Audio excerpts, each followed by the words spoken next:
ജനങ്ങളുടെ ജീവിതം വഴിമുട്ടി നിൽക്കുന്ന അവസ്ഥയിലാണ്. അപ്പൊ നല്ലൊരു ഭരണകൂടം വരണം. ആര്യാടൻ ഷൗക്കത്ത് ജനങ്ങളോട് ഒരു കരുണയും മമതയൊക്കെ ഒരു പരാതി പറഞ്ഞാല് അത് കേൾക്കാനുള്ള ഒരു മനസ്സ് കാണിക്കണേ.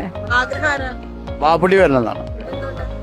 ഒന്നുമില്ല, നാട്ടില് കുറച്ചൊരു വികസനം നടത്തിയതിന് പോലെയാണ്. നമ്മള് മാർക്സിസ്റ്റിന്റെ ആളാണ്, പക്ഷെ പറഞ്ഞിട്ട് കാര്യമില്ല. നമ്മുടെ അഭിപ്രായത്തില് ബാപ്പുട്ടി വരണമെന്നാണ്. ആരാ സ്ഥാനാർത്ഥിയായിട്ട് നിൽക്കണം എനിക്ക് തോന്നുന്നത്? ആര്യാടൻ ഷൗക്കത്ത്. ഇവിടെ ആര്യാടൻ ഷൗക്കത്തേക്കാരം മത്സരിക്കാം. നല്ല നാടിന് വികസനം കിട്ടുന്ന ഒരാൾ വരണം. അഴിമതി മാറിയിട്ട് ഒരു ഭരണം ഇവിടെ നടക്കണില്ല. അപ്പോഴാരാ ബെറ്റർ തോന്നുന്നത് അത് ചെയ്യാന്നല്ലാതെ. സ്ഥാനാർത്ഥിയായി ആര്യാടൻ ബാപ്പുട്ടിയാണ് വരണമെന്ന് വിചാരിക്കും. മുനിസിപ്പൽ ചെയർമാനായിട്ട് നിന്നതിനും ആര്യാടൻ ബാപ്പുട്ടിയായിരുന്നു. നല്ല വികസനം കൊണ്ടുവന്നിരുന്നു.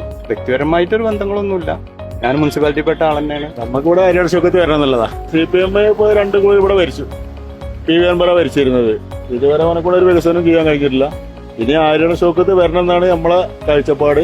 ആര്യാടൻ ഷൗക്കത്ത് വരും ചെയ്യും, ഇവിടെ നല്ല ഭൂരിപക്ഷത്തിൽ ജയിക്കും ചെയ്യും. LDF ആര് വേണം എന്നുള്ളത് നമുക്ക് പറയാൻ പറ്റില്ല. ഇപ്പൊ നമ്മളൊരാളെ പറഞ്ഞിട്ട് കാര്യമില്ലല്ലോ. പാർട്ടിയല്ല തീരുമാനിക്കുന്നത് ആര് നിൽക്കണം, ആര് ജയിക്കണം എന്നുള്ളത്. ആര് വരുന്ന ആര്യാടൻ ബാപ്പുട്ടി ഓനാണെങ്കിൽ നമുക്ക് വിശ്വാസം.